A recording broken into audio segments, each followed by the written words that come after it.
The theory of resurrection is common to all the three Abrahamic faiths. Now, when this day of resurrection will come is not clear. But in Judaism, there has not been any false alarm about it.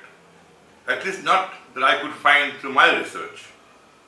But in the history of Christianity and Islam, there have been false alarms, and the wait, we can say, has been long.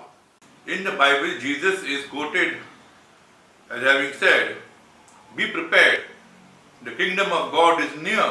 That means the resurrection is near, the final judgment is near. But how near is near? More than 2000 years have passed, and the end of time has not yet come.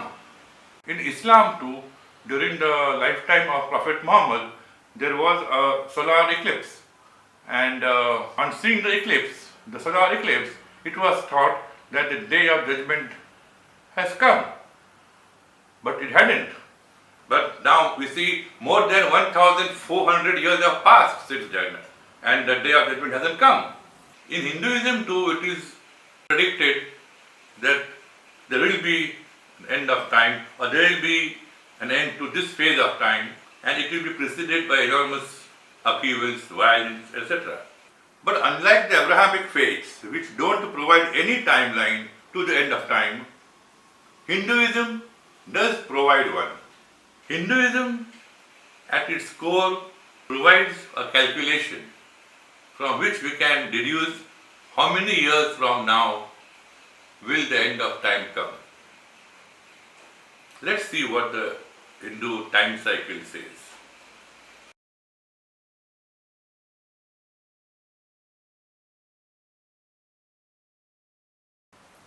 There is no day of judgment or day of resurrection in Hinduism as such, because judgment is happening every moment. But there is this theory of phases of time, the time cycle. And the current phase of time in which we are now living, the end of that phase will mark the end of this creation. So that corresponds to the theory of day of judgment or day of resurrection, because those days will be followed by the end of time, the end of this world, and there will be a new creation. According to the calculations of the Hindu time cycle, this phase of time will last 432,000 years. 432,000. 432,000 years, of which 5,000 years have passed by. Approximately 5,000 years have gone by. So we are left with approximately 427,000 years before this creation ends. That means before this phase of time ends, before the end of time. But this detail or the apparent precision in Hindu philosophy, whether it's correct or not correct, we cannot say. But the calculation says that we still have 427,000 years before the end of time. And 427,000 years is a very, very long timeline. There is no need for us to be worried about it today. Not even for the next 1,000 generations. Maybe that's why Hinduism is considered to be a peaceful religion. We are in no hurry for the end of time. What I have said here is the classical theory of the time cycle in Hinduism. It is a classical theory.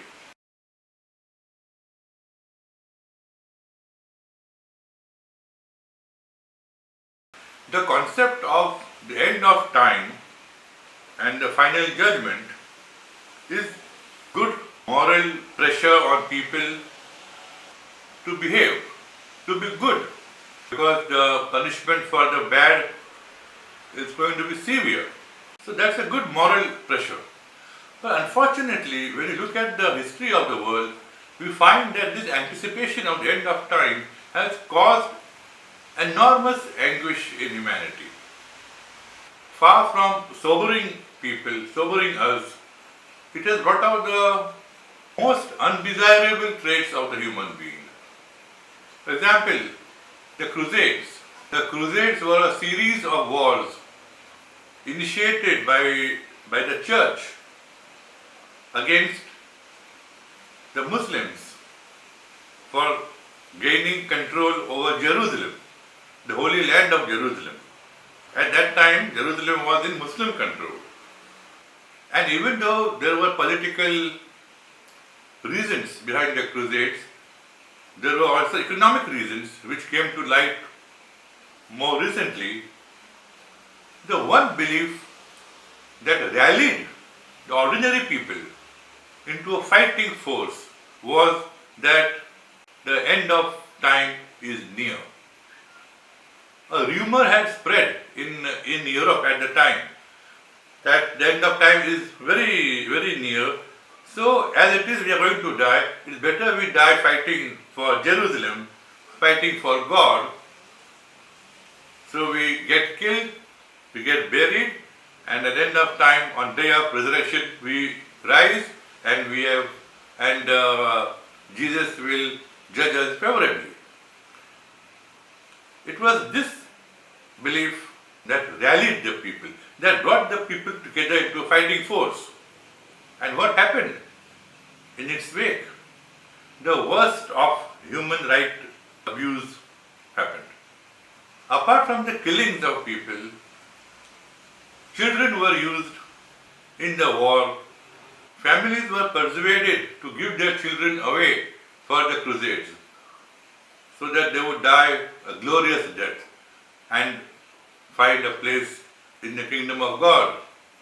After the tearful parents gave away their children, the children were sold to the slave trade.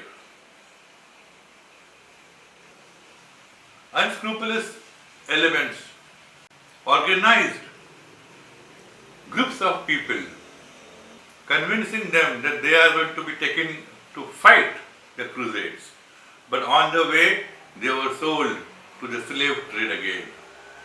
This kind of abuse happened in the course of the Crusades, to fight which the ordinary rank and file, the ordinary people were motivated by the belief that the end of time is very close. The Crusades are over.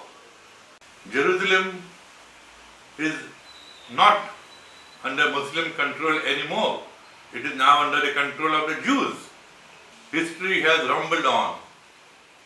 But even today, as I record this video in August 2016, every day in the newspapers or on TV, there is news about religious violence by people motivated into thinking that this is the pre-end of time era and so there has to be violence.